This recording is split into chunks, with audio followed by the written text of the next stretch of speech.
የአምላክ እናት ወላዲተ ቃል በጀርባሽ አዘልሽው የእሳት ነበልባል እኔስ እኖራለሁ አማላጄ ስለ እኔስ እኖራለሁ እመቤቴ ስለ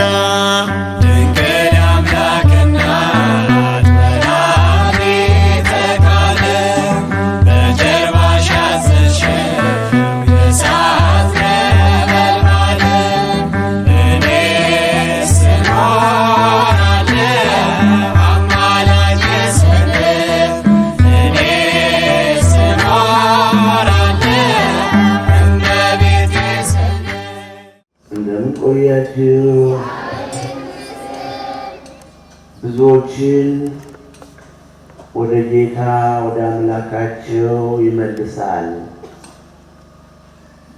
ወንጌላዊ ሉቃስ በወንጌለ መንግሥት እንደጻፈው በሉቃስ ወንጌል ምዕራፍ 1 ቁጥር 16 ላይ ይህን የተባለው ስለ ቅዱስ ዮሐንስ ነው። ቃሉንም የተናገረው የራማው የውሸቱ ቅዱስ ገብርኤል ነው። በዘካርያስ በመሠዊያው በስተቀኝ ድንገት ቆሞ ተገለጸለት ታየውና ዘካርያስ ሆይ አትፍራ፣ ሚስትህ ኤልሳቤጥ ምንም እንኳን ብታረጅ ወንድ ልጅ ትወልዳለች፣ ስሙም ዮሐንስ ይባላል። እሱም በመወለዱ ብዙዎች ደስ ይላቸዋል። የስሙ ትርጓሜም ደስታና ተድላ ማለት ነው። ብዙዎችንም ወደ ጌታ ወደ አምላካቸው ይመልሳል። የአባቶችን ልብ ወደ ልጆች የማይታዘዙትንም እንዲታዘዙ ይመክራል፣ ያስተምራል፣ ይገሥጻል። ብዙዎችን ወደ ጌታ ወደ አምላካቸው ይመልሳል። በኤልያስ ላይ ይመራል። ገና ከእናቱ ማኅፀን ጀምሮ መንፈስ ቅዱስ ይመላበታል። የሚያሰክርን ጠጅ አይጠጣም እያለ ቅዱስ ገብርኤል ለዘካርያስ ይነግረው ያብራራለት ነበር። ከእግዚአብሔር ተልኮ የመጣው መልአክ ጸሎትህ ተሰምቶልሃል፣ አይዞህ አትፍራ።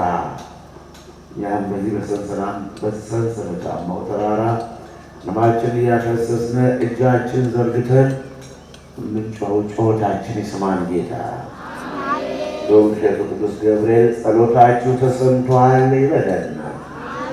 በዓለማችን ዛሬ ብዙ ክፉ ነገር ይወራል። የሚወራው ለመስማት ይከብዳል። ቸር ነውና ይቅር ባይ ነውና መሐሪ ነውና ግን እሱ በቸርነቱ ይጠብቀን። እንኳንስ በእንዲህ አይነት ቦታ በከተማ ቢሆን ብዙ እየተወራ ባለበት በዚህ ሰዓት ስለ በሽታው ስንሰማ ይጨንቀናል። ሥጋ ለብሰናልና ከዛም ድህነት አለ። ሰው ያዩትን የማይበሉ የማይጠጡ ብዙ ድሆች ችግረኞች እንመለከታለን። እንዲህ እያለ በዚህ ዓለም ላይ መከራችን ብዙ ነው። ስለዚህ ነው እንግዲህ ይህም ሁሉ ከዚህ ሁሉ ጠብቆ ግን መዋል ማደራችን ደግሞ ተመስገን ያሰኘዋል። ብዙዎችን ወደ ጌታ ወደ አምላካቸው ይመልሳል። ትምህርት ያስፈለገው የእግዚአብሔርን ቃል የሚጠራ ይድናል አለ ሮሜ ምዕራፍ 10 ቁጥር 13 እና 14 ላይ። ባልሰሙትስ ያላመኑትን እንዴት ይጠሩታል? ካልሰሙት ደግሞ እንዴት ያምኑታል? ያለ ሰባኪስ ደግሞ እንዴት ይሰማሉ? ግድ መጥምቀ መለኮት ቅዱስ ዮሐንስ ያስፈለገው በምድረ በዳ በዮርዳኖስ ዙሪያ መንግሥተ ሰማያት ቀርባለችና ንስሐ ግቡ እያለ እንዲያስተምር ነው። ብዙዎችን ወደ ጌታ ወደ አምላካቸው ይመልሳል ያሰኘው አስተምሮ መክሮ አስተማሪ መካሪ ሰባኪ መኖሩን ነው። በእውነት የሚናገሩትን እየፈጸሙ የሚያስተምሩ ሰባኪያንና አገልጋዮች መምህራን መኖራቸው መናቅና በቀላል አይታይምና ግዴታ አስተማሪ መካሪ በዚህ ዓለም ላይ መኖር አለበት። ባንልም እኛም ብንተው እግዚአብሔር ዝም አይልም። በየዘመናቱ አስተማሪዎችን ያመጣል። በየትውልዱ ትውልድ አልፎ ትውልድ ሲተካ ግዴታ አስተማሪ መካሪ ያመጣል፣ ይተካል በምድር ላይ። ሀገርን ያለ አንዳንድ ሰው ደግ ሰው አይተዋትም እና አሁን ትውልድ ሲያልፍ ደግሞ ሌላ ትውልድ ሲተካ ሌላ ሰባኪ፣ ሌላ ባይታዊ፣ ሌላ መምህር ይተካል። ስለዚህ ነው የዮሐንስ አስፈላጊነቱ። የእግዚአብሔርን መንገድ በምድረ በዳ ጥረጉ፣ ጎዳናውንም በበረሃ አቅኑ፣ ተራራውን ዝቅ አድርጉት፣ ሸለቆ ከፍ ይበል፣ ኩርንችቱ ይስተካከል። ይሄ በትዕቢት ያበጠው የሰው ልብ ተራራ ተብሎ፣ ቂም በቀል የያዘው የሰው ልብ ሸለቆ ተብሎ፣ ኃጢአት የሰራ ኃጢአት ተብትቦ ያነቀ የሰው ልብ ኩርንችት ተብሎ ዮሐንስ መወለዱ ያስፈለገ የእግዚአብሔርን መንገድ ምድረ በዳ የሆነው ልባችን እስልምላሜ የሌለበት የሕይወት ውሃ የተለየው ምድረ በዳ የሆነው ልባችን፣ ኩርንችት ያበቀለው ልባችን፣ እንደ ተራራ የገዘፈው እንደ ሸለቆ የጎለጎለው ልባችን እንዲስተካከል ዮሐንስ አስፈለገ። ስለዚህ ነው ብዙዎችን ወደ ጌታ ወደ አምላካቸው ይመልሳቸዋል እየመከረ እያስተማረ። እግዚአብሔር አምላክ አስተማሪዎችን መካሪዎችን አያሳጣን። እናንተ እንደ ቀላል ታዩት ይሆናል። አሁን በዚህ መድረክ ላይ ወንጌል ሲሰበክ ይህንን ላደረገ ጌታ ምስጋና መስጠት ያስፈልጋል። ይህንን ለሚያደርጉ ደግሞ አገልጋዮች በእውነት ዕድሜ መለመን ያስፈልጋል። እነሆ ከምስራቅ ወደ ምዕራብ፣ ከምዕራብ ወደ ምስራቅ፣ ከሰሜን ወደ ደቡብ ይሄዳሉ። በዛን ሰዓት ታላቅ ረሃብ በምድር ላይ ይሆናል አለ አሞጽ፣ ትንቢተ አሞጽ ምዕራፍ 8 ቁጥር 11። በምድር ላይ ታላቅ ረሃብ ይሆናል። የሰው ልጆች የሚበሉት የሚጠጡት ያጣሉ። ይሁን እንጂ ረሃብ ይመጣል፣ ምግብ ይጠፋል ያልሁት እንጀራ ከመብላትና ውሃ ከመጠጣት አይደለም። ነገር ግን የሰው ልጆች በዛን ሰዓት የእግዚአብሔር ቃል የሚያስተምራቸው አጥተው የሚመክራቸው አጥተው በጥም ይዝላሉ፣ በረሃብ ያልቃሉ። ረሃቡም የእግዚአብሔር ቃል ነው። አስተማሪ ሲጠፋ ነው፣ መካሪ ሲጠፋ ነው፣ ባራኪ ሲጠፋ ነው፣ መራቂ ሲጠፋ ነው። አስተማሪ ሽማግሌ አስታራቂ ሲጠፋ ነው። እንዲያው በለው ሲሆን፣ እንዲያው በለው እንዲያው ያዘው ሲሆን፣ ኧረ ተውና ተይ የሚል ሽማግሌ ሲጠፋ። ረሃብ ማለት ይሄ ነው። እንጀራ ብቻ አይደለም የሰው ረሃቡ፣ ፍቅርም ረሃብ ነው፣ ሰላምም ረሃብ ነው፣ በረከት ማጣትም ረሃብ ነው።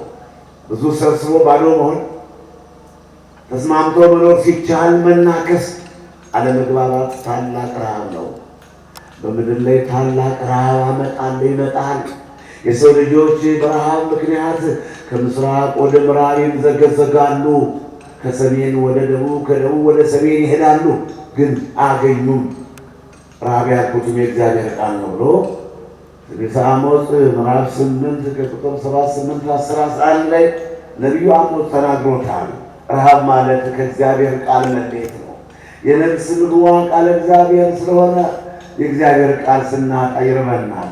ነፍሳችን ትራባለች፣ ከመራብ አልፎም ትከሳለች፣ ከመክሳት አልፎም ደግሞ የእግዚአብሔር ቃል ከተለያት ነፍሳችን ትሞታለች፣ በሲኦል ትጣላለች። ስለዚህ ነው ብዙዎችን ወደ ጌታ ወደ አምላካቸው ይመልሳል። የበረሃው መናኝ የበረሃው አንበሳ ቅዱስ ዮሐንስ መንግሥተ ሰማያት ቀርባለችና ንስሐ ግቡ እያለ በማስተማሩ የግመል ጠጉር ለብሶ ወገቡን የጠፍር ዝናር ታጥቆ በበረሃ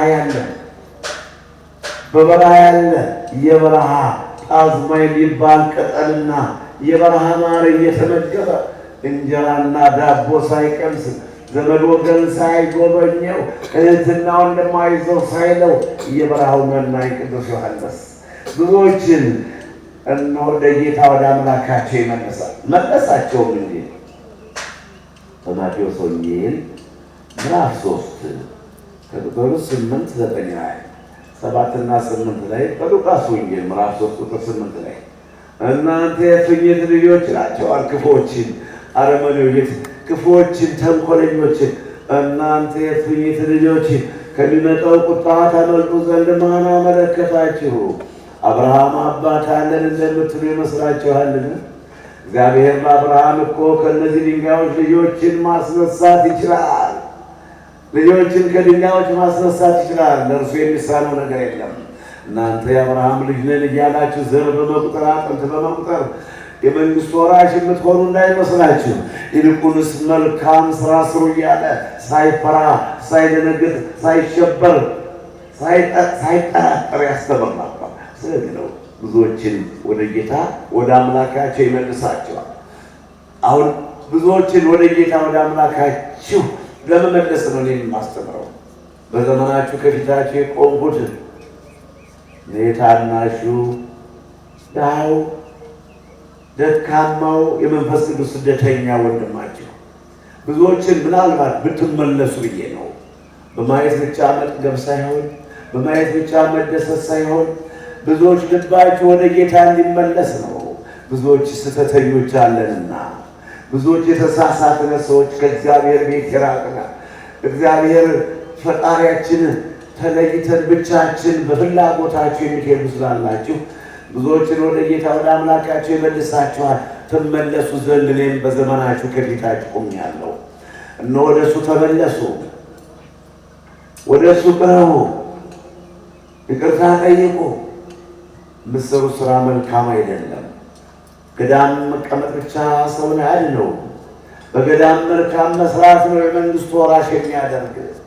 በተቀደሰው ተራራ የተቀደሰ ሥራ መስራት የመንግሥቱ ወራሽ ያደርገናል እንጂ ገዳም መቀመጥ ብቻ ይሄ ተደብቆ እንደማለፍ ሊሆንባቸው ነው።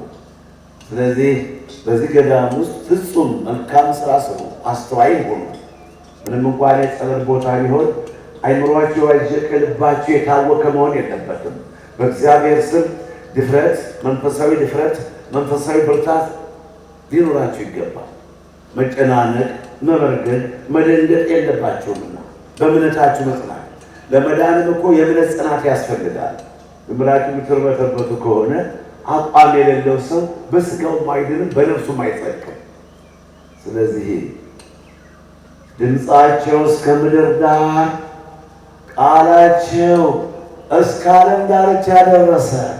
መዝሙር 18 ከቁጥር 4 ላይ የሐዋርያት ሥራ፣ የሐዋርያት አገልግሎት፣ የመጥምቁ ቅዱስ ዮሐንስ ቃል ድምፃቸው እስከ ምድር ዳር ደረሰ። መንግሥተ ሰማያት ቀርባለች እና ንስሐ ግቡ ብሎ የሰበከው ያው የተናገረው የአዋጅ ነጋሪ ቃል በዓለም ሁሉ ደረሰ። እስከ ባህር ዳርቻ ድረስ ትምህርታቸው፣ ምክራቸው፣ ተግሳጻቸው ደረሰ። የቅዱስ ዮሐንስ አገልግሎት ነው። ይህም ብቻ አይደለም፣ የንስሐ ጥምቀትን ያጠምቃል፣ በቃሉ ያስተምራል። ንስሐ ግቡ፣ ተመለሱ፣ እናንተ ክፉዎች የእፉኝት ልጆች ከሚመጣው ቁጣ ታመልጡ ዘንድ ማን አመለከታችሁና ነው ወደ እኔ የመጣችሁ? መምጣታችሁ መልካም ነው፣ ነገር ግን ንስሐ ግቡ፣ ዘወትር ከምትሠሩት ኃጢአትና ተንኮል ተመለሱ፣ እግዚአብሔርን ይቅር በለን በሉት እያለ ያስተምራል። ይህ ብቻ አይደለም፣ ብዙዎቹ ከኃጢአታቸው እየተናዘዙ በእርሱ ይጠመቁ ነበር አለ። በማቴዎስ ወንጌል ምዕራፍ 3 ከቁጥር 1 እስከ 6 ድረስ ቅዱስ ዮሐንስ የንስሐ ጥምቀት ያጠምቃቸዋል። ከኃጢአታቸው ይናዘዛሉ፣ ከኃጢአታቸው ይናዘዛሉ። ከኃጢአት ተናዘዙ ስንል ደግሞ እኛ እርግጥ ኃጢአት ነው፣ ግን ጽፈው የሰደዱልኝ ምን ነበር? አንዲት ማንጎ ወድቃ አንስቼ በልቻለሁ። ይህ እንግዲህ ድግም አለመብላት ነው እንጂ እኔ በእንዲህ አይነቱ ነገር ጊዜ ባልፈታ መልካም ነው። ይህንን ድግም አለመብላት ስህተት ነው። እኛ ወደ ጠንቋይ ሄዳችሁ በነፍስ የገደለ ያስወረደ የመሳሰለ ነገር በሰው ሕይወት በሰው ትዳር የገባ በሰው ላይ ውለት የዋለ በሰው ላይ ድግምት ያደረገ ኃጢአት ዝሙት የፈጸመ እንደዚህ አይነት ነገር እና ይሄ ትንሽ የበሽታ የመታመም አይነት ነው እየተረጎምኩት ምሕረት ይላክላችሁ። እኛ በዚህ ቁጥረን ከባድ ታላቅ ጊዜ እንደሌለም ታያላችሁ። እና አንድ 3-4 ሉክ ገጽ ማነው ደግሞ የለንም ፍሬ ቃል 1-2-3 እንዲህ አይነት ኃጢአት ሰርቻለሁ ብላችሁ ትናገሩ። እጥር መጠርና አድርጋችሁ ጽሑፋችሁን አሳምራችሁ መልሱን እንሰጣችኋለን። እናንተን ለማገልገል ዝግጁ ነን። ግን ያንን ዳዊት ልድገም ወይስ የእናንተን 78 ልቆ ወረቀት ሳነብ መዋል አለብን? የሕይወት ታሪክ አይደለም። ዋናው ኃጢአት እንዲህ አድርጌያለሁ፣ እንዲህ በድያለሁ፣ እንዲህ ተሳስቻለሁ በቃ ይሄ ቢባል ለዚህ መልስ ለመስጠት ዝግጁ ነን እና ብልህ ሆኖ አይዟችሁ፣ አስተዋይ ሆኖ አይዟችሁ፣ አጠቃቀም ወቁ። ከፊት ቀርባችሁ ወደ እኔ ብትጠጉ እኮ መሰሪ ያደርጋችኋል ሰይጣን አውቆ ሊጎዳችሁ።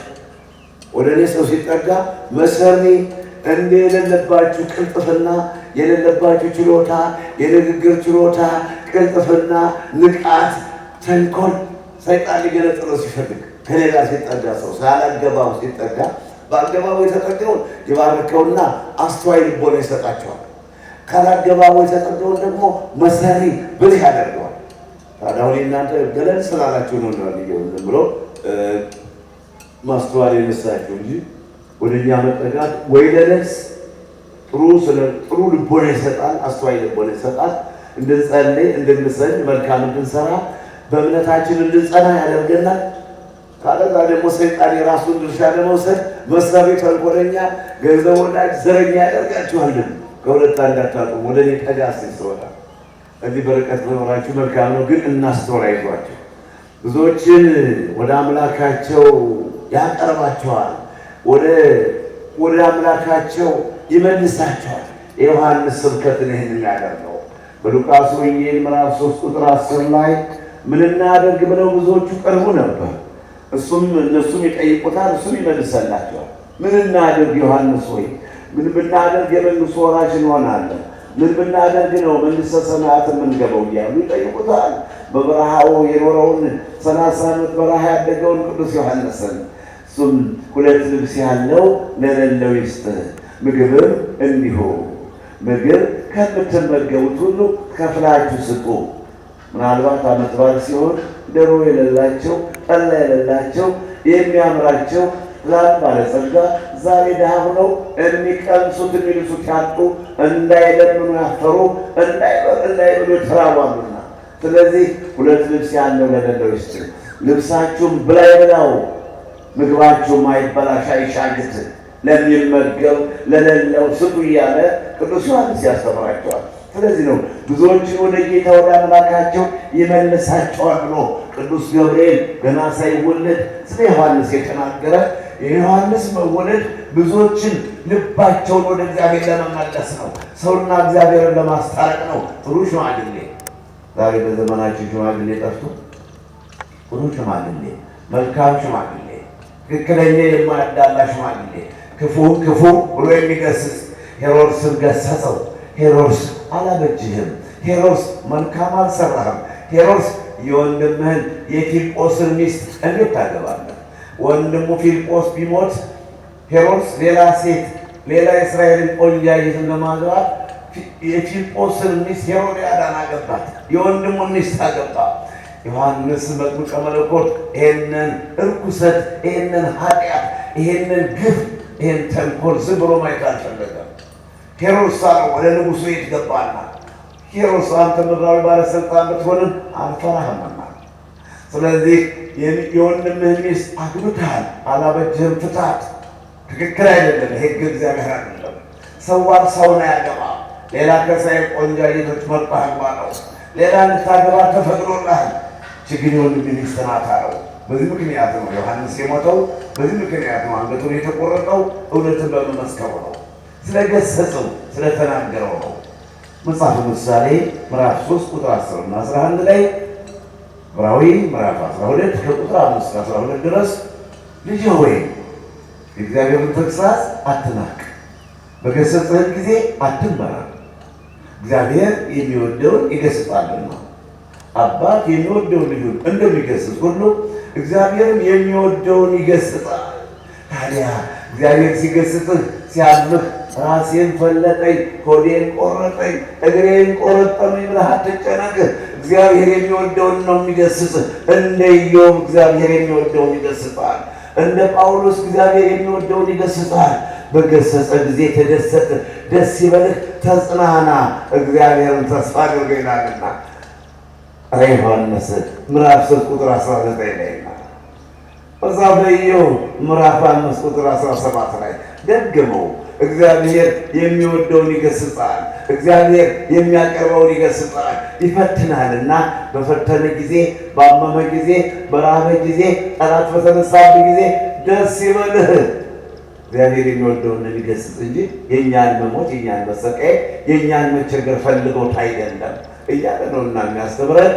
ዮሐንስ ሆይ ምን እናድርግ ይሉታል። ቀራጮች ደግሞ በተራቸው ቀርበው፣ ቅድም ሕዝባውያን ምዕመናን ነበር፣ አሁን ደግሞ ቀራጮች ግብረ አስከፋዮች ቀርቡና ዮሐንስ ሆይ ምን እናድርግ ይላልና ብዙዎችን ወደ ጌታ ወደ አምላካቸው ይመልሳል የተባለው ይፈጸም ዘንድ ይላል። ከታዘዛችሁት ውጭ መንግሥት ካዘዛችሁ ውጭ ሰውን አትበድሉት። መንግሥት እንዳዘዛችሁ እንደ መንግሥት ሥርዓት ሂዱ። የመንግሥትን ሕግ አክብሩ። በሕጉ መሠረት ስሩ። ቀረጽ አስከፍሉ ስትባሉ መንግሥት እንዳዘዛችሁ 50 ብር ከሆነ 50 ብር አስከፍሉ፣ 100 ብር ከሆነ 100 ብር አስከፍሉ። የታዘዛችሁትን አድርጉ። የታዘዙትን መስራት ያጸድቃል። ለጋርማቸው ወገኖች ሆይ ከመሥዋዕት ይልቅ መታዘዝ መልካም ነው። የታዘዘውን የሚሰራ ሰው ጥሩ ሰው ነው። መጽሐፍ በአንደኛ ሳሙኤል ምዕራፍ 15 ቁጥር 22 ላይ ከመሥዋዕት ይልቅ መታዘዝ ይበልጣል። እሺ ብሎ መታዘዝ፣ እሺ ብሎ መላክ፣ ፈቃድ መፈጸም የእናት አባትን ያለቃን አለቃ በስራ በቢሮ ደረጃ ያለቃን ትእዛዝ ማክበር፣ የወንድምን የእህትን ትእዛዝ ማክበር፣ መልካሙን ስራ መስራት ብቻ። ሰረቅ ብላችሁ መስረቅ ክልክል ነው። ግደል ብላችሁ መግደል ክልክል ነው። መልካም ስራ ግን ለመስራት ከመሥዋዕት ይልቅ መታዘዝ ይበልጣል። እንደ መታዘዝ ያለ የለም። ሌላ በባሕታውያን ደረጃ ወገኖች፣ ባሕታውያን ዘግተው የሚጸልዩ ባሕታውያኖች አሉ።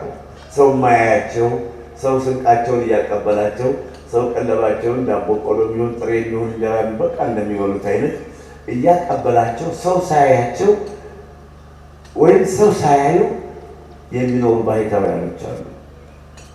1 ዓመትን በሉት፣ 7 ዓመትን በሉት፣ 10 ዓመትን በሉት፣ 40 ዓመትን በሉት ዘግተው የሚኖሩ ባሕታውያኖች አሉ። ደግሞ በአገልግሎት የሚኖሩ ባሕታውያኖች አሉ። እንደኛ ማለት ነው። ስንቆፍር ነው የምኖር ባሕታዊ ነኝ፣ ነገር ግን ስቆፍር ባሕታዊ ነኝ፣ ነገር ግን ወንጌል ስሰብክ መንግሥተ ሰማያት ቀርባለችና ንስሐ ይወሰድ። ባሕታዊ ነኝ፣ ሰው ሳስታርቅ ባሕታዊ ነኝ። ድውያንን ደግሞ መናፍስት ርኩሳንን አንተ ክፉ መንፈስ ከዚህ ሰው ውጣ፣ ከዚህ ሰው ውጣ በናዝሬቱ በኢየሱስ ክርስቶስ ስም ውጣ ብያለሁ እያልኩኝ እንደምታዩት መናፍስትን ከሰው ልጆች እንዲወጡ የሰው ልጆች ከደባቸው እንዲፈወሱ ምክንያቱም የታዩኛላችሁ። ከዚህም አያይዞ ቤተ መቅደስ በመስራት ተራራ በማስተካከል በዚህም አያይዞ ወደ ውጭ አገር ሄዶ ወንጌል በመስበክ የኔ ስራ ይሄ ነውና ድሮ ዘግተንም አይተነዋል። እንዲሁም ዘንድሮ አሁን ከአሜሪካ አንዲት ባህር ዳር ዘግቼባቸው የኖሩ ሰው እየነበሩ በሚዲያ ለቀውታል። ሰዎች ጠይቀዋቸው ጋዜጠኞች እንዴት ነው የአባ ዮሐንስ ሁኔታ? የኔ ነገር ብዙዎችን አስጨንቋቸዋል። የኔ በይች ምድር ላይ መኖር ብዙዎች ተጨንቀዋል። ብዙዎች በጠላትነት ግራ ገባቸው፣ ሌሎች በወዳጅነት መከራ ያሉ።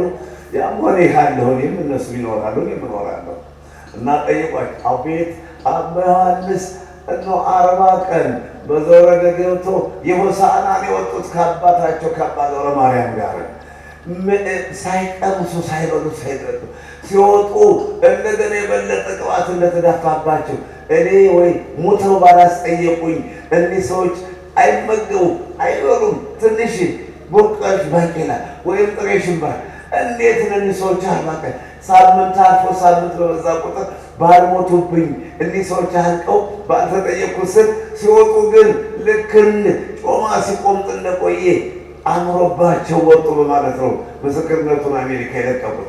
እንዲህ ነበር ድሮ ዘጋ ነበር ለማለት ነው። አሁን ደግሞ አላዳርሰናል እና መዝጋቱን ትተን አሁን ይህን ትቼ እናንተን ትቼ ብዘጋ ደስ አይል። ብትጠሩኝ ብትወዱኝ ከፊታችሁ መቆሜ ጥሩ ነው። መቼም በመቆሜ ደስ የሚላችሁ ብዙዎች አላችሁ እና ግዴታ እናንተን ማጽናናትን ባረዳችሁ ባላበላችሁ ባልሰጣችሁ ከፊታችሁ መቆሜ ያው የመንጋው እረኛ ስላደረገኝ ጌታ መልካም በመሆኑ ከመዝጋት ይልቅ በፊታችሁ መቆሜን መርጫለሁ። እና እንግዲህ ዋናው ነገር ግን ከመታዘዝ መሥዋዕት የሚለውን ላመጣላችሁ ነው። እናንተ አሁን ጸሎተኛ ነኝ የምትሉ ብትኖሩ እንደ ቁጭ ብላችሁ ብትኖሩ ባላቅማችሁ መታዘዝን የመሰለ ክብር የለም። ለመጽደቅ ሰው መታዘዝ አለበት። አካል ያለው ሙሉ አካል ያለው ሰው ባይታውያን ወይም ገዳማውያን መነኮሳት አይነ ስውር እንኳን ቢኖር ረጅም ሽመል ይዞ ረጅም እንጨት ይዞ እንዲህ ኳ እያረገ ዝንጀሮም ሆነ ብቅልም ሆነ እንዲጠብቅ ያደርጉታል። አይነ ስውር እንዲሆን እዛ ደህና ቦታ ያስቀምጡትና ኳ ያደርጋል። ዶሮ ምናምን ስጦ እንዳይበላ ኳ ያደርጋል። ይህን ስራ ሰራ ማለት ነው። ሌላ ደግሞ አካል እጅ የሌላቸው ደግሞ እነዚህ የሚሰሩት የስራ አይነት ያዝ በቃላቸው አርሃ እያሉ ዝንጀሮ ቆጣ እንዲጠብቁ አድርጓቸዋል። ከማማው ላይ ወስዶ ያስቀምጡና ስራ ተሰራ ተጋገዙ ማለት ነው። እና አሁን የኔ ህይወት ሊነበር ነው መጽሐፍ ምን ይላልና በአንድምታው ከሚያገለግል ከሚታዘዝ ባሕታዊና ዘግቶ ከሚጸልይ ባሕታዊ የሚታዘዘው ይበልጣል። ክብሩ የሚታዘዘው የሚያገለግለው ሽማግሌዎችን የሚረዳ በሽተኞችን ሰውነታቸውን ልብሳቸውን የሚያጥብ የሚያጸዳዳ ምግብ አዘጋጅቶ የሚያቀርብ ተራራ የሚደረምስ ህንፃ መቅደስ የሚሰራ ዞር የሚያስተምር ባሕታዊ ይበልጣል ካለ በኋላ ታዲያ ሁለቱን ለማወዳደር ዘግቶ የሚጸልይ ነበር። በአንድ ገዳም ዘግቶ የሚጸልይ ባሕታዊ አለ። እየዞረ ደግሞ የሚያገለግል ከተማ ሲልኩት ከተማ ይሄዳል፣ ገጠር ሲልኩት ገጠር ይሄዳል። በገዳም ሲልኩት ከሌላ ገዳም ደግሞ ደርሶ ይመጣል። በገዳሙ ደግሞ የአዝመራ ስራ ቢኖር የእርሻ ቁፋሮ የልብስ አጠባ ቢኖር ያዘዙትን ይሰራል። ያ ሰውዬ መታዘዝ ብቻ ነው። ያ ሰውዬ ደግሞ ዘግቶ መጸለይ ብቻ ነው። ሁለቱን አሁን ለማወዳደር ሰው የማይረግጠው ሰው የማይደርስበት ሰው የማይጠቀጥቀው የስጋ ለባሽ ሁሉ የማያልፉበት ቆራርጦ የሚጥል ባህር ሂዱና ይሄንን ባህር አልፋችሁ ሂዱና ቄጠማ አምጡልን። ሁለቱን ለማወዳደር ቄጠማ አምጡልን ብለው ታዘዙ። አሁን ያዘግቶ የሚጸልይ ሰውዬ እንዴት አድርጎ ያችን የምትቆራርጥ ባህር እንዴት አድርጎ ይጠብቃል? እንዴት አድርጎ ይርገጣል? ያኛው ግን የሚታዘዘው ባሕታዊ የበለጠ መንፈስ ቅዱስ አድሮበት የበለጠ ስለበቃ ጎራርዶ የሚጥለውን ባህር ሰምጦ ሄዶ የታዘዘውን አመጣ። ብቃት ለማግኘት መታዘዝ ነው። ዘግቶ የሚጸልዩ ሰዎች ይሳራል። እንዲሁም መንፈስ ርኩስ በጥፍ ያጠራልምሃል። ሳይገባ ዘግቼ ጸልያለሁ፣ ሳይገባ ሱባኤ እገባለሁ ብትይ በእውነት ሱባኤ ከሆነ የእናንተው ሱባኤ እንዲሆን አጣርጎ ትቶት ነው እንጂ በትክክል ሱባኤ ከሆነማ በጥፍ እየመታቸው አይናቸው ታውሮ የሚወጡ ሰዎች አሉ። እንደገና ፊታቸው ተጣሙ እንዲህ አንገታቸው ዞሮ የሚወጡ ሰዎች አሉ። ወይም በዛ ተለክፈው የሚሞቱ አይምሯቸው አጠው እንደገና የአይምሮ ችግር ገጥሟቸው የሚወጡ ሰዎች አሉ። ለምን? ግዴታ ሱባኤ ከገባችሁ እሱ መምጣቱ አይቀርም። ቅድሚያ የሚመጣው ማነው? ሰይጣን ነው የሚመጣው። ያንን የሰይጣኑን ኃይል ሲርቅላችሁ ነው መንፈስ ቅዱስ የሚመጣላችሁ። እውነት ሱባኤ ከሆነ የእናንተ ሱባኤ ግን ያው ወንዶቹ ሚስት ብላችሁ ስለምትገቡ ብዙም አይከብደውም ለሰይጣን። ሴቶች ደግሞ ባል ብላችሁ ለምትገቡ ለዚህ ምን አገባው ታዲያ? እሱ የሚያሳያችሁም ደግሞ ከዚህ አንዱን ጸበልተኛ ነው ወይም እዚህ አንዷን ጸበልተኛ ስለሆነ የእናንተን ሱባኤ ብሎት እንጂ ትክክለኛ ስንገባ እኮ ራሱ ነው የሚመጣብን። መጀመሪያ ሰይጣን ነው ምድርን የሚያናውጥ መስሎ የሚመጣብን። ያንን ከተቋቋምን በኋላ ነው መንፈስ ቅዱስ የሚመጣልን። ሱባኤ ማለት እንደዚህ ነው። የእናንተ መቼም እንደው ጥሩ አጎዟችኋል ጌታ ለእናንተ ለሚጨነቅ ፍላጎታችሁም የደከመ ነው፣ የሚመጣው ፈተናም የደከመ ነው። ብዙ አይጨክንባቸውም እንጂ አንድ ጊዜ እኔ ባህር ዳር ተነስቼ ወደ ወራ ኢየሱስ ሲሄድ በመንገድ ላይ እንዳለው አሰብኩትና ቀጥታ አሁን ጀምሬ ሱባኤ መግባት አለብኝ። እስከ ምሽትም ቢሆን እስከ ንጋቱም ቢሆን ሱባኤ መግባት አለብኝ አልኩና ያን ጊዜ ተማማት ነበር። ቀጥታ እንደገሰገስ ገባሁ። ምድሩን አናወጠው። ገና 3 ሰዓት 2 ሰዓት አልሞላም ከገባሁ በኋላ ምድሩን አናወጠው። አንቀጠቀጠው። እኔ ደካማው የምችለው አይመስልም ነበር። ያለፈና ያመንቀጥቀጥ የምድር መናወጥ አለፈና ጸጋው መጣ፣ በረከቱ መጣ። ሱባኤ ማለት እንደዚህ ነው። እውነተኛ ሱባኤ ከሆነ እሺ ገብቷችኋል? እንደሱ ነው። እነ ሁሉ ባሕታዊ እነ ሁሉ መናኝ እነ ሁሉ ባለ ሱባኤ አለው አይነት። ስለዚህ ብዙዎችን ወደ ጌታ ወደ አምላካቸው ይመልሳቸዋል። በሉቃስ ወንጌል ምዕራፍ 1 ከቁጥር 16 ላይ የዮሐንስ ሁኔታ ነው ትናንትም ዛሬ የምንነጋገረው የተወለደበት ስለሆነ ብዙዎችን ለመመለስ ነው ዮሐንስ የተወለደው። ሊሾም አይደለም፣ ሊሸለም አይደለም፣ ሊበላና ሊጠጣ አይደለም፣ ሊከበርና ሊወደድ አይደለም። መጥምቀ መለኮት ቅዱስ ዮሐንስ ከእናቱ ከኤልሳቤጥ ከአባቱ ከዘካርያስ የተወለደው የእኛን ልብ ለመመለስ ነው። በዛን ዘመን የነበሩ እስራኤላውያንን፣ አይሁዳውያንን፣ ጻፎችና ፈሪሳውያንን ለመገሰጽና ለማስተማር ተወለደ። ሉቃስ ምዕራፍ 3 ቁጥር 10 ብለን ነበር አይደለም? ቀራጮች ምን እናድርግ ይሉታል ብዬ ነው አይደለም? ወደ መታዘዝና ወደ አለመታዘዝ ይሄዱት። ቀራጮች ምን እናድርግ ብለው ይጠይቁታል። እነሆ መንግስት ያዘዛችሁን አድርጉ። መታዘዝ ጥሩ ነው። አለቃን ማክበር፣ የትዳር ጓደኛን ማክበር፣ ተመካክሮ መኖር፣ ከልጅ ጋር ተግባብቶ ልጅን ማሳደግ መልካም ነው። የታዘዛችሁትን አድርጉ ይላል። እንደገና ባለስልጣኖች መጥተው ምን እናድርግ ይሉት ነበርና አይ እናንተ እውነቱን እውነት ውሸቱን ውሸት በሉ፣ ክፉን ክፉ በሉት፣ ጻድቁን ጻድቅ በሉት። ሰውን ያላገባብ አትሰሩ። ገብቷችኋል? ሰውን ያላገባብ አትሰሩ። በስልጣናችሁ ተጠቅማችሁ ሰውን ያላገባብ አትሰሩ። ሌባ ከሆነ እንደ ሌባነቱ፣ ክፉ ነፍሰ ገዳይ ከሆነ እንደ ነፍሰ ገዳይነቱ ቅጡት። ሁሉንም በአገባብ ስሩ። እንዳገባብ እንደ ሰለሞን እንዳባታችሁ እውነትን ለመፍረድ የተመቻችሁ ሁኑ። ጉቦ መማለጃ አትብሉ። ጉቦ የጥበበኞችን ዓይን ያሳውራል ይላልና ዘዳግም ምዕራፍ 16 ቁጥር 19 ላይ የጥበበኞች ምናልባት ከእናንተ ጥበበኛ አስተዋይ ሰው መንፈሳዊ ሰው ቢኖር ጉቦ እውር ያደርጋል፣ ያጨፍናል፣ ዘረኝነትን ያመጣል። ጉቦ ገንዘብ የለመደ ሰው ፍርድን ያጣልማል ማለት ነውና እንግዲህ ብዙዎችን ወደ ጌታ ወደ አምላካቸው ይመልሳል በሚለው ነው እናስተምራችሁ። ዮሐንስ መጥምቀ መለኮት ከኤልሳቤጥና ከዘካርያስ በእርግጥ እነሱ መክነው ልጅ በማጣት ኑረው ሲያለቅሱ ኑረዋል። ልጅ ስጠን ዘካርያስ፣ ልጅ ስጠን ኤልሳቤጥና ዘካርያስ እባክህ ልጅ ስጠን ይሉ ነበር። ለሚፈልገው ልጅም አዎ ደስ ይላል። ለሚፈልገው ልጅ ይላል። ደግሞ አንዳንዶች ወልደው የሚጥሉ አሉ፣ ጥራጊ ይጥላሉ። ወልደው ዝም ብለው መንገድ ላይ የሚጥሉ አሉ። ከዚህም እየጣሉ የሚሄዱ አሉ። ከዚህም ልጆች የወለዱትን እየጣሉ የሚሄዱ አሉ። እንዲህ አይነት ፈተና ይደርሳል። አንዳንዶች ደግሞ ልጅ በማጣት ምክንያት ትዳር እያላቸው ጓደኛ እያላቸው ልጅ በማጣት 5፣ 6፣ 10፣ 15 ዓመት የሚያለቅሱ አሉ። እንዲህ ተለቅሶ የሚገኘው ልጅ ግን ጥሩ ነው በእውነት።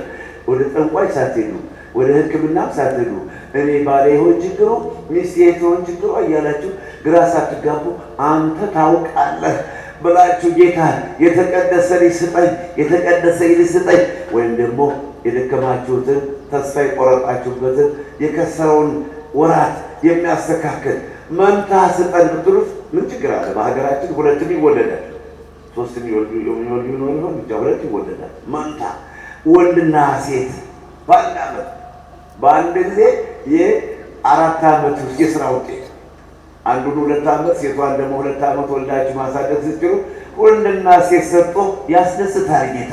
ምን ይሳነው?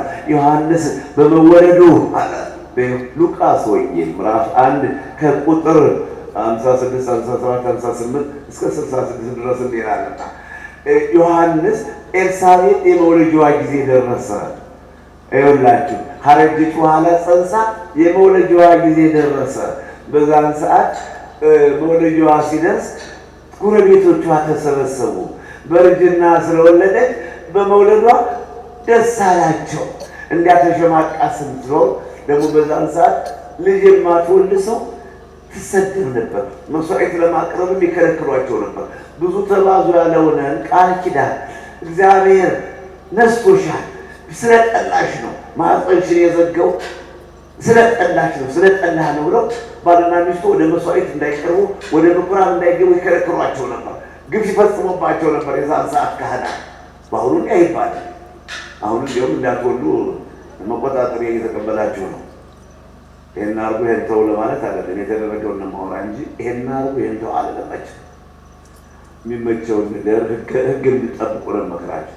እና ያን ጊዜ ሐናንና ሮቤልን ሐናንና ኢያቄምን አሁን ወደ ቤተ መቅደስ እንዳይገቡ መስዋዕት እንዳያቀርቡ ይከለክሏቸው ነበር በዛን ሰዓት የነበሩ ካህናትና በዚህ አሁን እግዚአብሔር ማኅፀኗን ከፍቶ መድኃኔዓለም ኢየሱስ ክርስቶስ ሲጎበኛት ዮሐንስን የመሰለ ሕፃን በሆዷ ስትወልድ ጎረቤቶቿ ሁሉ ደስ አላቸው።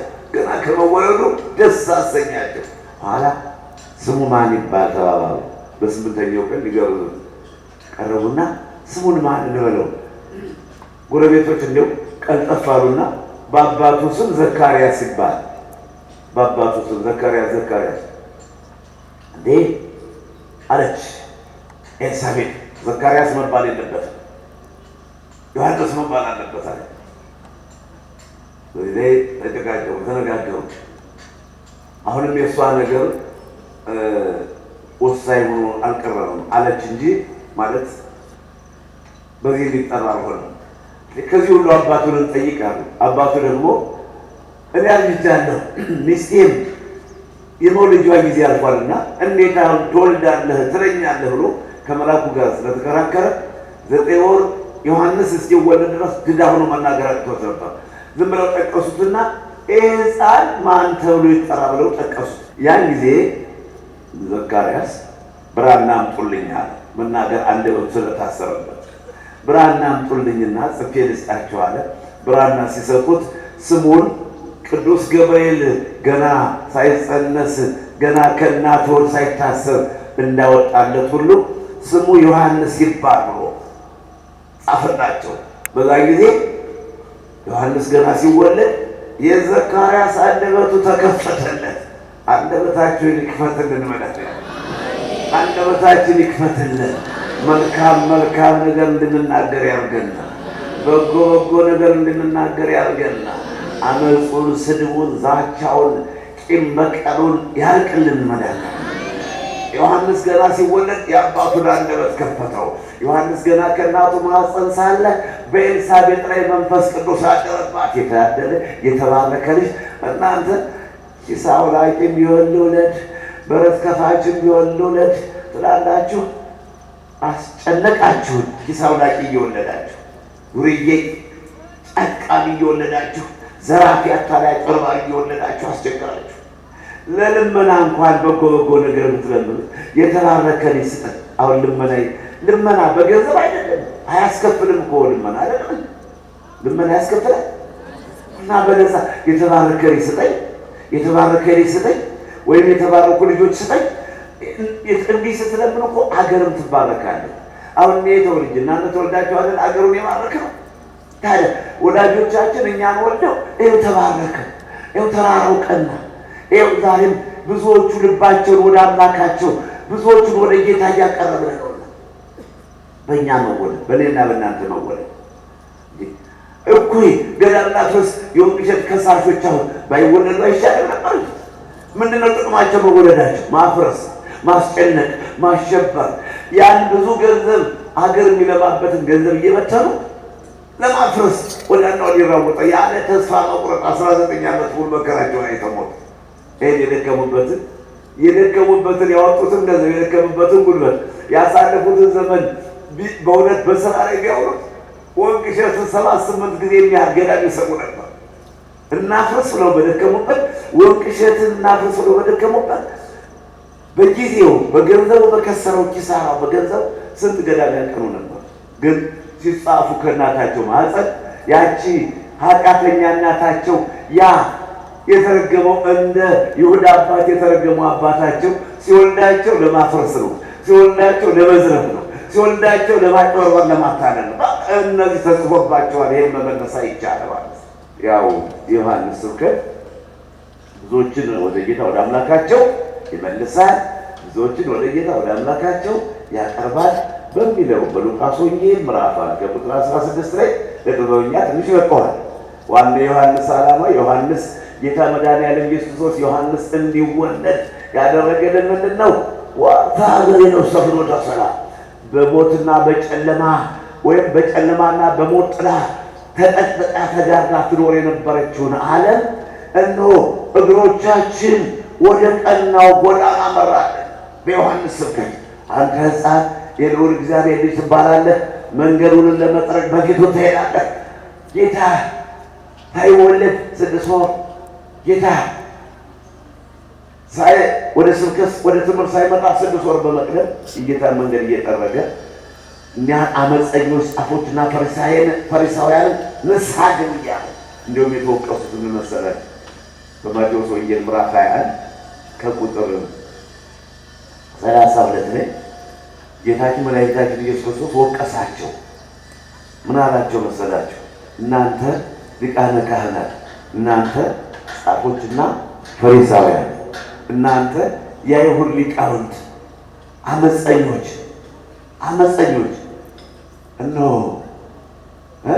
ቀራጮችና አመንዝራዎች፣ ቀራጮችና ጋለሞታዎች መንግሥተ ሰማያት በመግባት ይቀድሟችኋል። እነማን የሚቀድሙ? ከካህናቶች ከሊቃነ ካህናት ይልቅ ማነው የቀደመው? ጋለሞታዎች፣ ቀራጮች፣ የዚህ ዓለም ኃጢአተኞች ካህናትን ቀድመው ገነት ሊገቡ፣ የዚህ ዓለም ኃጢአተኞች ሊቃነ ካህናትን ቀድመው ገነት ለመግባት። ስለዚህ እናንተ ሊቃነ ካህናት፣ ስለዚህ እናንተ የአይሁድ ሊቃውንት እነሆ ጋለሞቶችና ቀራጮች መንግሥተ ሰማያት በመግባት ይቀድሟችኋል። እነሱ ዮሐንስ መጥምቀ መለኮት በምድረ በዳ መንግሥተ ሰማያት ቀርባለችና ንስሐ ግቡ እያለ እያስተማረ እየመከረ እየገሰጸ መጣ። አምነው ተጠመቁ፣ አምነው ንስሐ ገቡ፣ ተጸጽተው ይቅር በለን ብለው ወደ ጌታ ቀረቡ። እናንተ ግን ዮሐንስን ናቃችሁት፣ ዮሐንስን ትምህርት፣ ዮሐንስን ስብከት አልተቀበላችሁትም፣ በዮሐንስ ስብከት ንስሐ አልገባችሁምና ስለዚህ መንግሥተ ሰማያት በመግባት ቀራጮችና ጋለሞታዎች ይቀድሟችኋል ተብሎ ተጽፏል። እንግዲህ ማንን ስላልሰሙ? ዮሐንስን ያልሰማ ሰው በዛም ዘመን የዮሐንስን ቃል ያልሰማ፣ ዮሐንስን የጠሉ፣ ዮሐንስን ያሳደዱ ሰዎች ሁሉ መኖሪያቸው የት ነው? ገሃነመ እሳት ሲኦል ስለሆነ እንዲህ ነውና ብዙዎችን ወደ ጌታ ወደ አምላካቸው ይመልሳል። በሉቃስ ወንጌል ምዕራፍ 1 ከቁጥር 16 ለእኔም ለድሃው ይህን ቃል የገለጸልኝ አምላክ ለእናንተም ከውጭ ሀገር ከሩቅም ከቅርብም በየብሔሩ ማለት ብሔር ብሔረሰቦችን በተለያየ ቦታ ሰብስቦ ይህን ቃል እንድንሰማ ያደረገን አምላክ በእውነት ከያው አምላክ በተቀደሰው ተራራ ላይ ዝንጀሮና ጦጣ የሚፈነጭበት ዘንዶና ነብር የሚወራጭበትን ቦታ እንዲህ የእግዚአብሔር ቃል 24 ሰዓት እንዲነገር እንዲሰማበት ያደረገ አምላክ የተመሰገነ ይሁን።